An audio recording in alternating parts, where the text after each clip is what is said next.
Bismillahirrahmanirrahim. I am Dr. Mohibullah Wazir, and the topic is the Profunda Femoris Artery. The Profunda Femoris Artery, a branch of femoral artery in the femoral triangle. It is also called as deep femoral artery. It originates from the lateral side of the femoral artery just medial to the femoral nerve, and then it passes downward and posteriorly, and it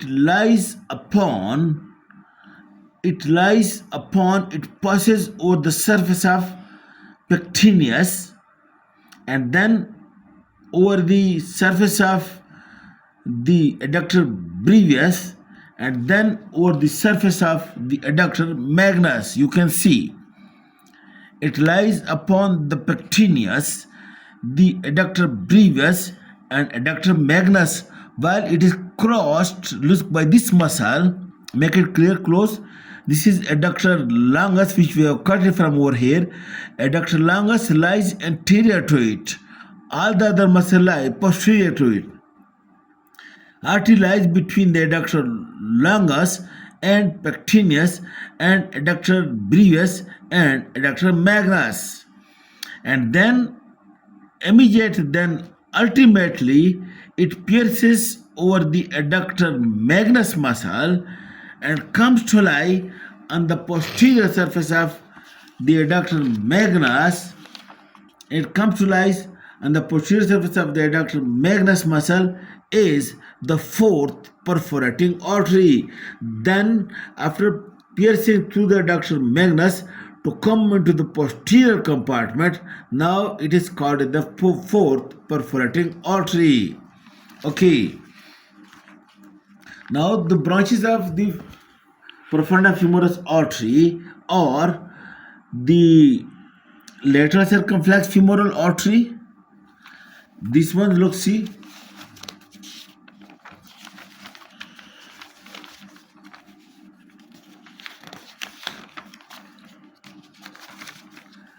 The branches are, look, the lateral circumflex femoral artery, the medial circumflex femoral artery, and then perforating 1, perforating 2, perforating 3, and lastly, by passing through the adductor magnus, it becomes the fourth perforating artery.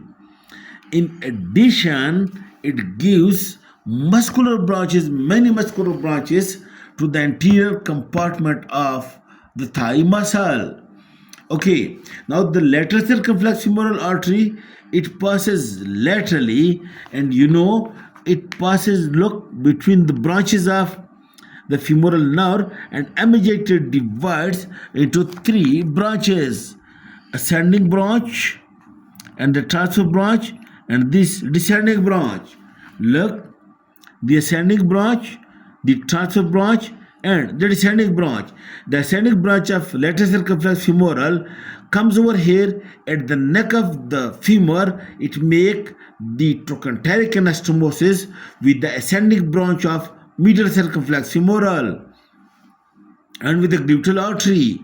And then the transfer branch, it turns around the neck of, it turns around the femur and comes down to the posterior surface, and over here it anastomoses with the transfer branch of medial circumflex femoral and with the ascending branch from the first perforating and descending branch from the superior and inferior gluteal artery, and this way cross or cruciate anastomosis is being formed.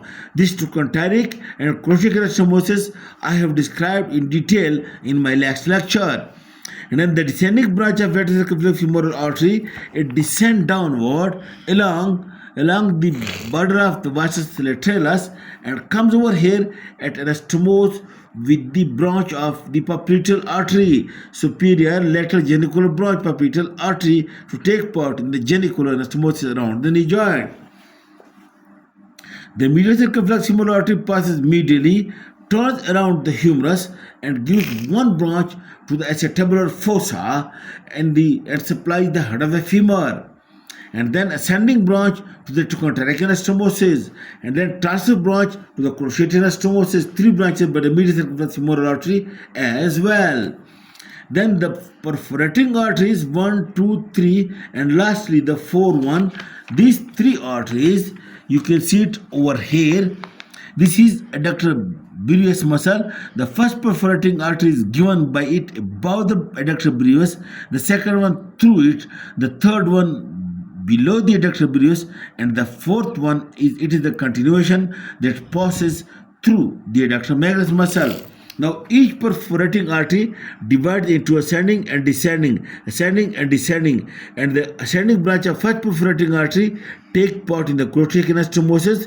Then the ascending and descending branches of each one unite with one another. Ultimately, the descending branches of fourth perforating artery descend downward and take part in the anastomosis over here at the posterior surface of the knee with the branch of the popliteal artery. In this way, chain of anastomosis is being formed over here, which I will discuss in the next lecture. Thank you very much.